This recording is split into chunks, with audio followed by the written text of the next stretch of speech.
আহকচোন পনীৰ মই কি ধৰণে বনাওঁ আজিৰ এই ভিডিঅ'টোৰ জৰিয়তে চাওঁ।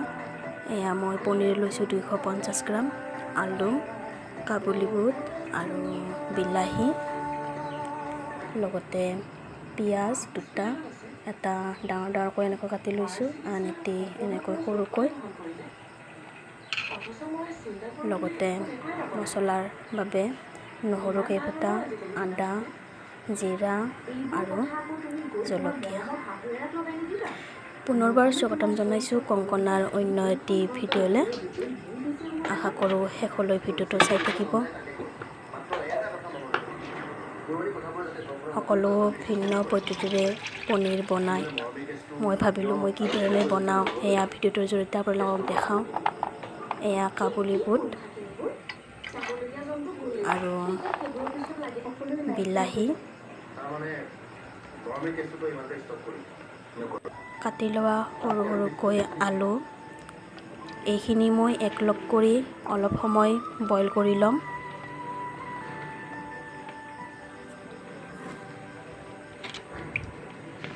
আপোনালোকেও কি ধৰণে বনাই জনাবচোন।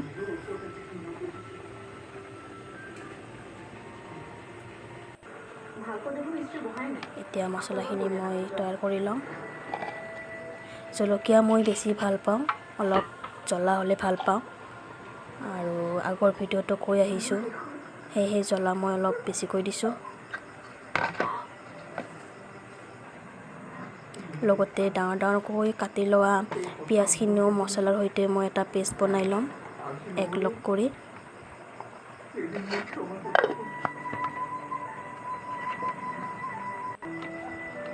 এতিয়া মছলাখিনি হৈ গ'ল আৰু এতিয়া আহিছোঁ পনীৰখিনি সৰু সৰুকৈ মই কাটি ল'ম। ভিডিঅ'টোৰ দেখাৰ ধৰণে এটা নিৰ্দিষ্ট জোখ অনুযায়ী ডাঙৰো নহয় সৰুও নহয় মিডিয়াম চাইজত মই কাটি লৈছোঁ।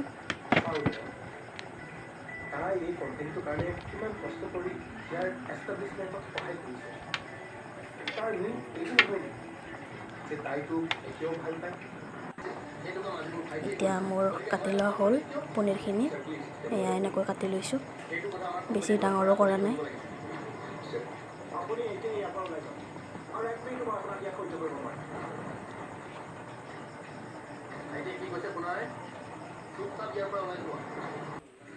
এতিয়া বইল কৰি লোৱা মই কাবুলী বুটখিনি এয়া আৰু বিলাহী,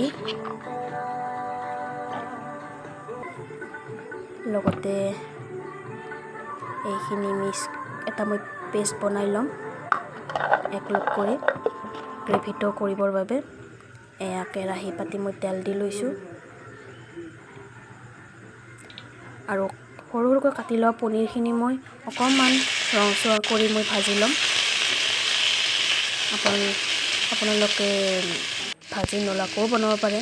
এয়া অকণমান মই হালধি দি লৈ লৈছোঁ কালাৰটো আহিবৰ বাবে, অকণমান নিমখ। পনীৰ বনোৱাৰ আগত মই পনীৰখিনি অলপমান ৰঙচুৱা কৰি ফ্ৰাই কৰি লওঁৱেই। এয়া হৈ গ'ল।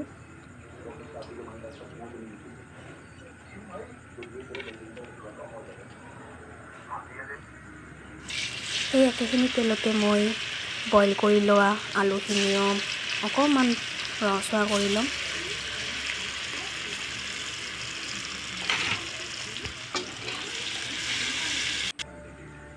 এতিয়া হৈ গ'ল দুয়োখিনি।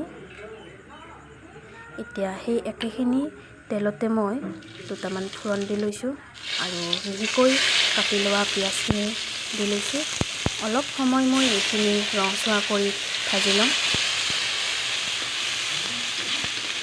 পিঁয়াজখিনি অলপ ৰঙচুৱা হোৱালৈকে ভাজিলে কালাৰটো ভাল আহে। এয়া ৰঙচুৱা হৈছে। এতিয়া ইয়াত মই এড কৰিম মছলাখিনি।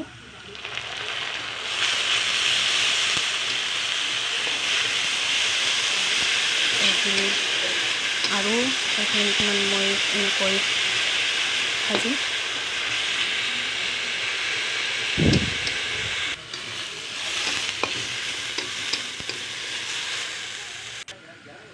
এতিয়া আগতে যে মই পেষ্ট বনাই লৈছিলোঁ বিলাহী আৰু কাবুলী বুটৰ গ্ৰেভিটো বনাবৰ বাবে মই ইয়াত এড কৰিম মছলাৰ সৈতে। এনেকৈ মিহলি কৰি অকণমান সময় হেতাৰে লৰাই ভাজি থাকিব লাগিব। এতিয়া অকণমান মই পানী দি ল'ম যাতে কেৰাহীত লাগি নাযায়। কেৰাহীত লাগি গ'লে এটা বেয়া তলত লগাৰ দৰে চেন এটা আহে, তো লাগিব দিব নালাগে। এয়া সাধাৰণ গুড়ি মছলা মই ইউজ কৰিছোঁ। জিৰাৰ গুড়ি, ধনিয়াৰ গুড়ি আৰু হালধি, লগতে অকণমান মই চব্জি মছলা ইউজ কৰিছোঁ।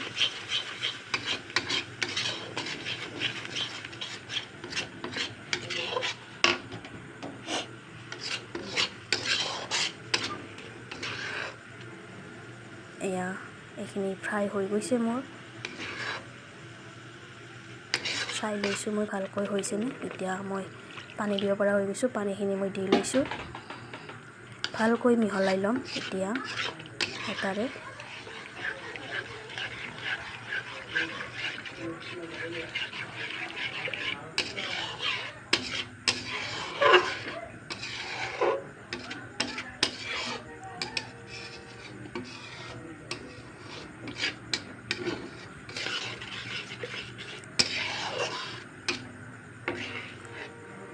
ঘনাই ঘনাই মই লাৰি দি আছোঁ যাতে কেৰাহীত লাগি নাযায়। এতিয়া ভালকৈ উতলাইছে।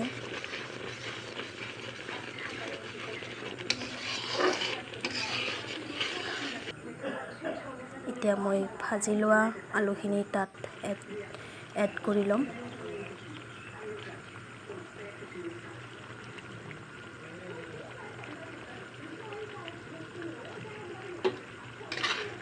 আজিৰ এই পনীৰ মই এই ধৰণে বনোৱা ভিডিঅ'টো চাই কেনে পালে প্লিজ কমেণ্ট কৰি জনাব, আৰু আপোনালোকেও কি ধৰণে বনাই জনাবচোন। এতিয়া জোখ অনুযায়ী মই নিমখ দি লৈছোঁ।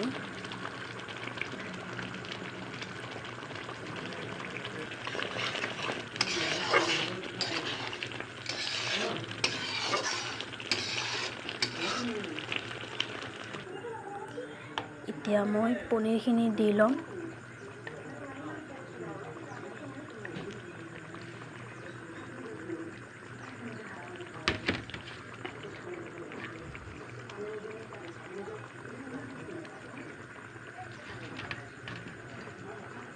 ধুনীয়া এটা কালাৰ আহিছে।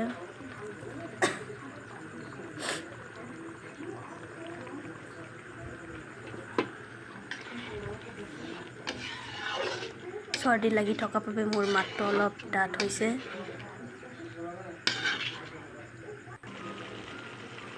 এয়া প্ৰায় হৈ গৈছে আমাৰ পনীৰ। এয়া ধুনীয়া এটা কালাৰৰ সৈতে, গ্ৰেভিৰ সৈতে পনীৰ। আপোনালোকেও বনাই চাবচোন কাবুলী বুট, বিলাহী বইল কৰি এনেধৰণে, আৰু কেনে পালে জনাব।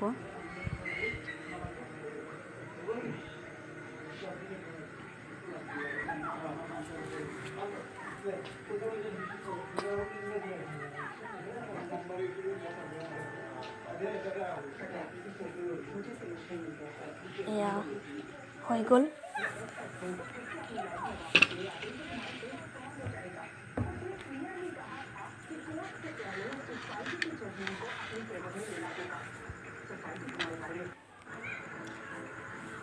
সেয়ে আজিলৈ এৰিছোঁ।